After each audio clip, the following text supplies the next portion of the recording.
नमस्कार विद्यार्थी मित्रांनो, वायसी एज्युकेशन महाराष्ट्र चॅनलमध्ये आपले स्वागत आहे। आज आपण संकलित मूल्यमापन सत्र 2 अंतर्गत द्वितीय सत्र परीक्षा इयत्ता 5वी विषय गणित प्रश्नपत्रिका उत्तरासहित पाहणार आहोत। ही प्रश्नपत्रिका 50 गुणांसाठी आहे। यामध्ये तोंडी परीक्षेसाठी 10 गुण व लेखी परीक्षेसाठी 40 गुण आहेत। लेखी प्रश्नपत्रिका पाहू। प्रश्न क्रमांक पहिला, त्यातील अ, खालील संख्येचे विभाजक लिहा। गुण 2,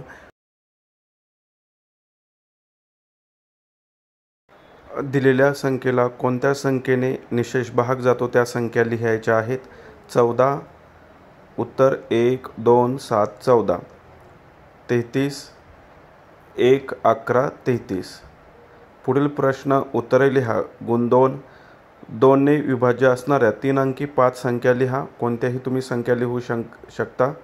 इथे लिहून दिलेले आहे 324, 582, 786, 870, 500। 5 ने विभाज्य असणाऱ्या 3 अंकी 5 संख्या लिहा। उत्तर 630, 455, 755, 845, 745। पुढील प्रश्न उत्तरे लिहा। गुण 2, 1 पासून 20 पर्यंतच्या संख्यापैकी सर्व मूळ संख्या लिहा। मूळ संख्या 2, 3, 5, 7, 11, 13, 17, 19। पुढील प्रश्न खालील जोड्यातील सहमूळ संख्या ठरवा। 15, 16 सहमूळ संख्या आहे। 11, 30 सहमूळ संख्या आहे।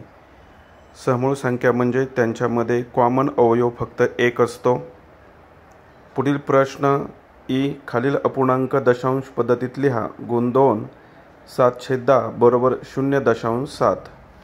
दुसरा पूर्णांक पहा, 3.9/10 उत्तर 3.9। पुढील प्रश्न, प्रत्येक अंकाची स्थानिक किंमत लिहा।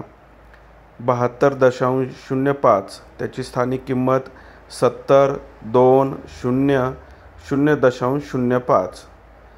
दुसरा प्रश्न, 0.59 ची स्थानिक किंमत, एकक स्थानी 0 असल्यामुळे 0च येणार त्याची किंमत। पॉईंटच्या पुढचे म्हणजे दशांश चिन्हाच्या पुढचे 0 पॉईंट किंवा 0.5, 9ची किंमत 0.09। पुढील प्रश्न, किती रुपये हे दशांश पद्धतीत लिहा। 6 रुपये 25 पैसे, 6.25। 720 पैसे, 7.20। इथे एक सूचना आहे, दशांश पुढील संख्या एक एक वाचन करायची असते। किती सेंटीमीटर आणि किती मिलीमीटर हे लिहा। गुण 2, 20.4 सेंटीमीटर बरोबर 20 सेंटीमीटर 4 मिलीमीटर। 0.8 सेंटीमीटर म्हणजेच 8 मिलीमीटर। बेरीज करा। 20.4 अधिक 87.9 उत्तर 108.3। पुढील बेरजेचं उदाहरण पहा। 41.03 अधिक 9.98 बेरीज करून दाखवलेली आहे इथे। उत्तर 51.01। पुढील प्रश्न पहा, वजाबाकी करा। गुण 2 आहेत। त्यातील पहिलं उदाहरण पहा। 25.71 वजा 13.42 उत्तर 12.29। वजाबाकी करून दिलेली आहे। 78.03 वजा 41.65 वजाबाकी केली, उत्तर 36.48। बेरीज करा।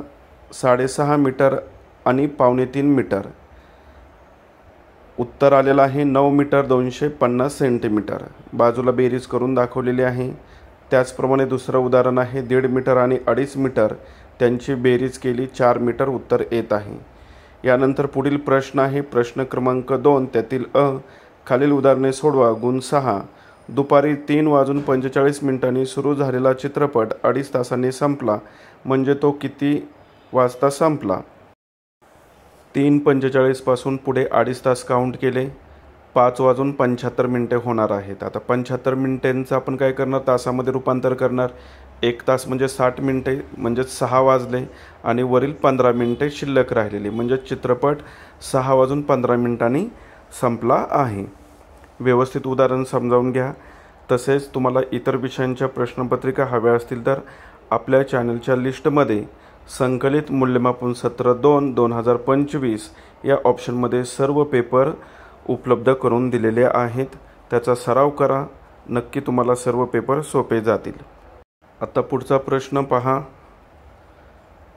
बाबुळगावने प्रक्रिया केलेले 21,250 लिटर सांडपाणी शेतीसाठी वापरले। संवत्सर गावाने प्रक्रिया केलेले 31,350 लिटर सांडपाणी शेतीसाठी वापरले, तर एकूण किती लिटर सांडपाण्याचा वापर शेतीसाठी झाला? 21,250 अधिक 31,350 बेरीज केली 52,600 लिटर सांडपाण्याचा वापर शेतीसाठी झाला। पुढील प्रश्न, एका आयताची लांबी 7 सेंटीमीटर व रुंदी 3 सेंटीमीटर आहे, तर आयताची परिमिती शोधा। गुण 2, आयताची परिमिती बरोबर 2 गुणिले लांबी अधिक 2 गुणिले रुंदी।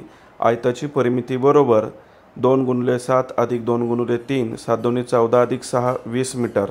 उत्तर, आयताची परिमिती बरोबर 20 मीटर।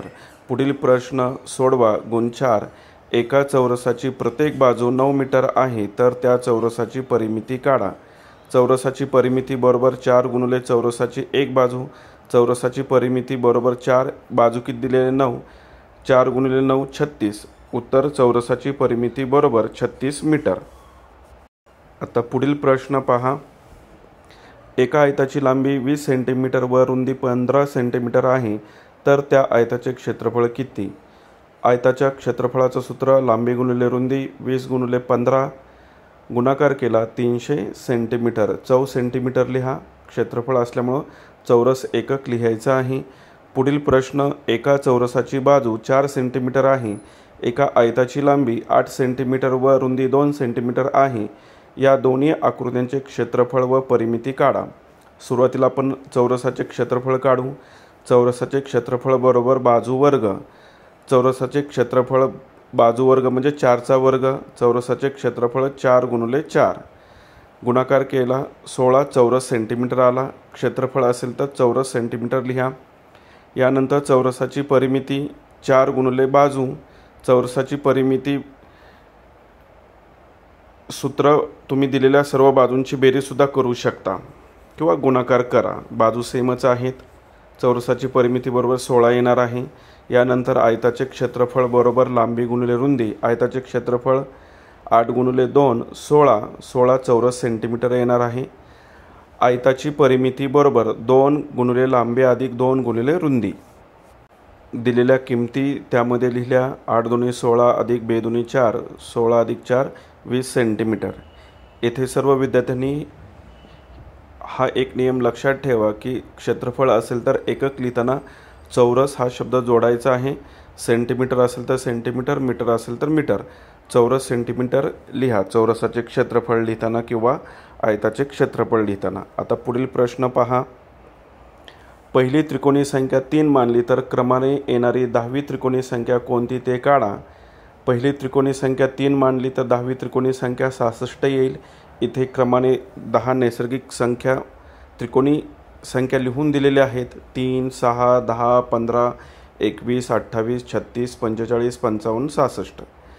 यानंतर पुढील प्रश्न आहे, अक्षर वापरून लिहिलेले गुणधर्म शब्दात लिहा। गुण 3, m-0 बरोबर m, m बरोबर m। कोणत्याही संख्येतून 0 वजा केल्यास तीच संख्या येते। n भागिले 1 बरोबर n। कोणत्याही संख्येला 1 ने भागले असता उत्तर तीच संख्या येते।